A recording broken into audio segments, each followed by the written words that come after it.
Hello, friends. I'm not going to make you wait while I tease and tantalize about what's going to happen next in a carefully choreographed dance of illusion and alliteration that whets the appetite in a foreplay of...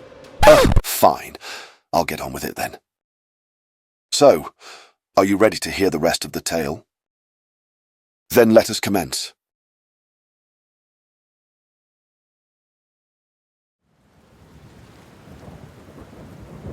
So it was that the Ragtags found themselves confronted by Val'Rilyn Firstborn, the Lord-Shade of Meenko, the Archfey regent of this domain. Or at least, it was some kind of 30-foot-tall, terrifying, giant horned shadow skeleton thing that he was manifesting as anyway. It was indeed sufficiently terrifying and impressive all at once. Excellent first appearance, no notes. Anyway, the air grew cold, the wind and rain howled, the ground shook, and the Lord-Shade spoke. So, you are the ones who dare disrupt my domain. Your audacity intrigues me. That is a rare feat indeed. But know this, every move you make is within the web I have woven. Every moment brings you closer to your undoing. Your interference, though insignificant, will not go unanswered. My sentinels have marked your steps, and in due time, you shall learn the price of defiance. Whatever light you believe you have unleashed here has only cast shadows that will consume your every hope. The dream of freedom you have awakened will be choked and twisted into nightmares beyond any you could imagine. Tremble if you have the sense, for the shadow of the Lord-Shade has fallen upon you, and I promise, your end will be a lesson etched into the annals of Meenko. Prepare yourselves, for the reckoning is nigh. Then he lurched forward, the huge shadowy figure erupting into a roiling torrent of black flies that filled and flooded the forest around them, chasing them off and attacking them. They ran for some time before, finally, the flies were gone, and they could reorient themselves and get back on track, heading to the Silver Spire. The somber fact that Val'Rilyn had made first contact and, for lack of a better word, flexed on them, wasn't lost on the Ragtags as they continued southwest through the coastal woodlands of Tir Banrhian. Did the Lord-Shade perceive them as a threat and was trying to assert some form of insecure dominant power dynamic? Had Moragilla already spoken with him, and as a result, was he aware of what the heroes were up to in the domain? Was it that whole Coldmire thing where they killed the Dark Lord that Val'Rilyn had cursed and put in charge of the place so he could keep it a frigid wasteland as an example, and now it was thawed out and, as a result, no longer served the purpose of being a proper or powerful example? I don't have any answers for you, people. Soon the companions found themselves leaving the forest behind and traversing the stone shores, a stormy green coast, forged from black basalt cliffs and columns pushed up out of the sea. Drogon and Varys, and soon everyone else, could see a far-off sliver of white against the dark, churning horizon that could only be the Silver Spire, the legendary home of the Silver Sworn, the knights also known as the Nidan. They're also known as the Lost as well. Yup. A lot of different names. After trekking along the coastal cliffs for a few hours, the Ragtags came upon a scroll case. This one contained a song scroll and 2 journal entries by the bard. The song was about the Silver Sworn, a half-triumphant, half-sad Pyrrhic sort of ballad, recounting the renown and eventual fall of the heroic knights of Slanhain.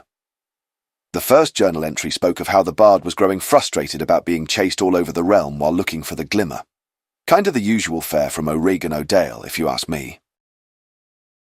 The second, though, had some interesting bits in it.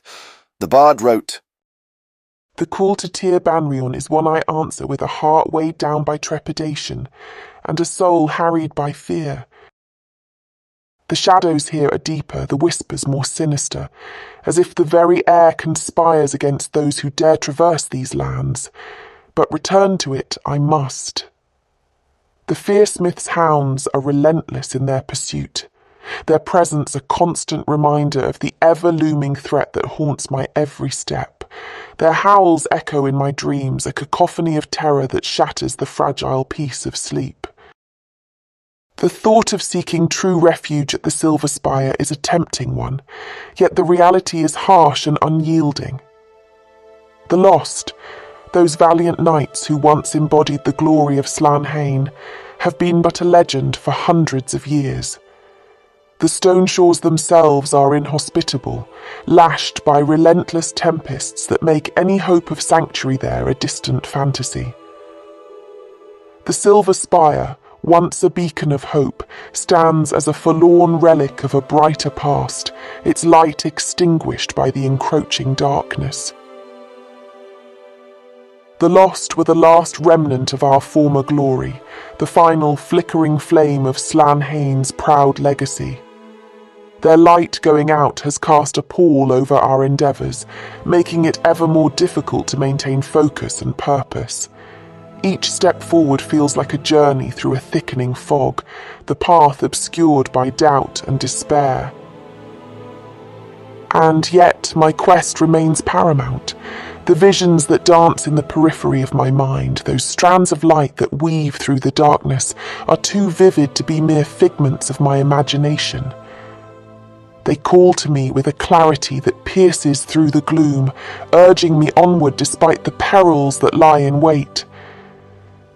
These visions, I believe, are a sign, a beacon of hope that guides our steps in this shadowed land.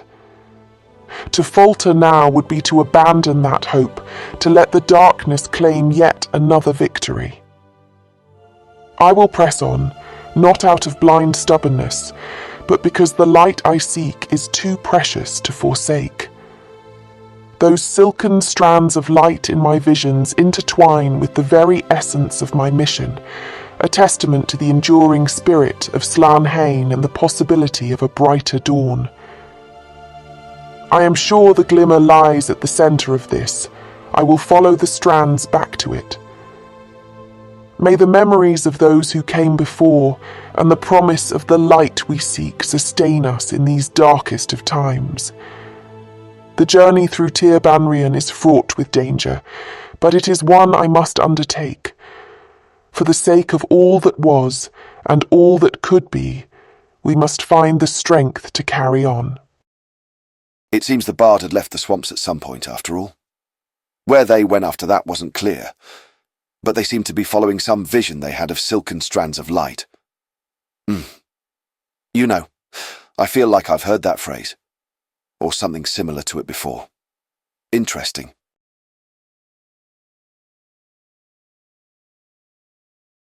That night, Regal had an existential crisis.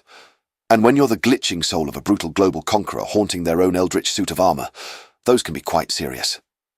Was he dead? And was this, all of this, all some twisted afterlife he was stuck in? Forever forced to be trapped as a ghost in an armour shell, trapped in an afterlife with no real keep or city or even plane to call home. Luckily, Regal had Varys to talk to. The Eladrin assured Regal that he was very much not dead and that he was very much not even in any sort of hell or damned place of damnation. So that was good, right? As Regal looked to the horizon, with a look of... Well, it's really hard to read what Regal's feeling, isn't it? He's a suit of armour after all. Regardless, Regal saw a flash of light shoot up into the sky from the still distant Silver Spire. But that was impossible, wasn't it? He looked again, unsure of what he had seen, or if he had seen it at all. Let's circle back to Meenko, yeah? The intrepid monk and his companions were on their third day of travel, edging ever closer to Inwale, the huge haunted forest that loomed ever larger ahead.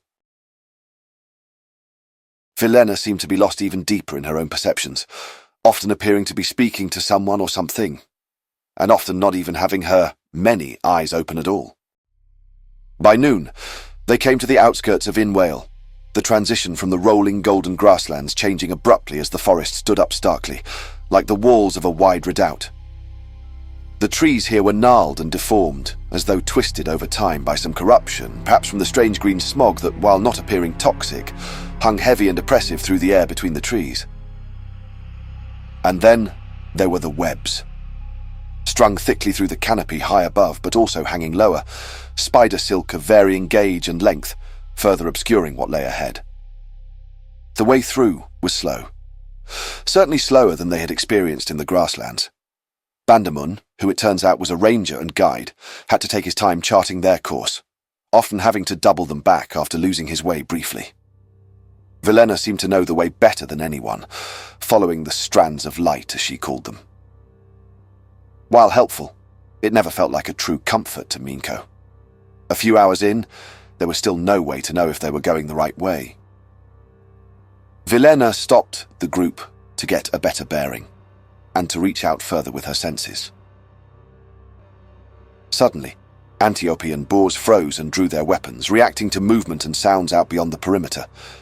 Then Val'Rilyn's eyes opened wide. She said that she had made a terrible mistake. The seer then asked Meenko to come closer and told him to concentrate on his friend, meaning Brace. Then Val'Rilyn pushed her hands toward Meenko, and he felt himself streak away through space at an alarming and increasing speed, not knowing where he was going or when he was going to stop. "Oh dear. That is not good,"